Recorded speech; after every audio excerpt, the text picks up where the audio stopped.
Hello there, everybody. Welcome back to another episode of 5-Minute Gaming News, the show that's here for another week. Today in the news, last week, I saw a comment that basically said, oh boy, here comes Jesse with his 5-minute NFT news. And it really stuck with me because, yeah, there has been a lot of NFT news lately. And honestly, I don't want to cover it. I feel like we cover it too much, but it seems to be all the news that's happening in the gaming space.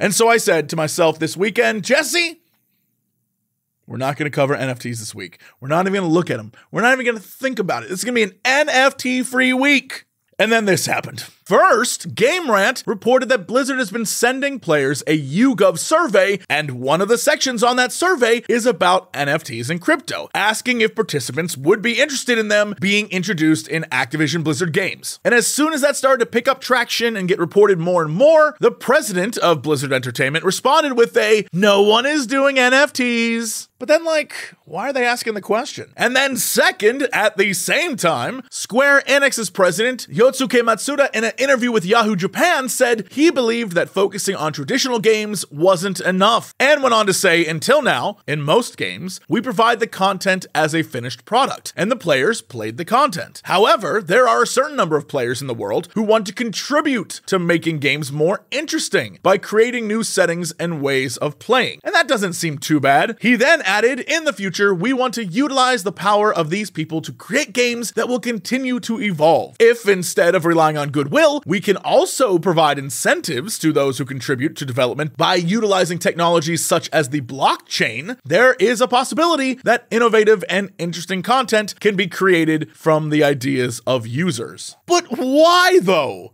Why can't games just be for fun? Why does everything have to be a job now? Why is everything about making money and working? And he even goes on to talk about that, basically saying that currently people who play games for fun are the majority, but that can change. But why? Why change that though? Except for greed and wanting more money. Look, I wasn't gonna cover NFTs, but it's Square Enix. I love Square Enix. And I know that if I didn't cover it, y'all would have been like, a little hypocritical, Jesse. So here we are.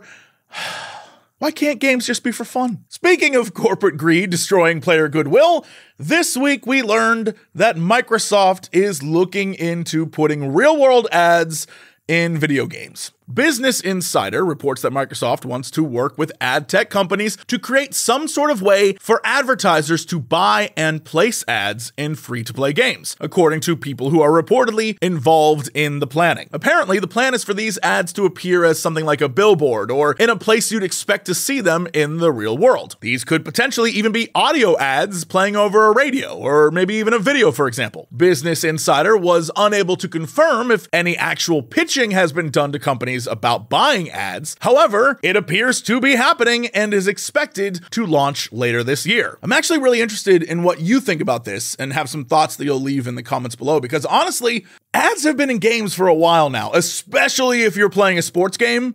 It's almost all ads, let's be honest. And it isn't just sports games. I mean, Final Fantasy 15 had that whole Coleman grill thing and all the camping gear. There was that ad in Saints Row 2. There have been plenty of ads in video games, but this is the first time we're going to see them, I guess, updated frequently with new buyers and in a world that keeps evolving because it's sort of a free-to-play online game kind of thing. I don't like it, but we're kind of already living in that world. Even when you log into the launchers, there are ads for all the different services and things you can buy on the online stores. So I guess at this point, is it just too late? Is it just gonna happen? Do you even care?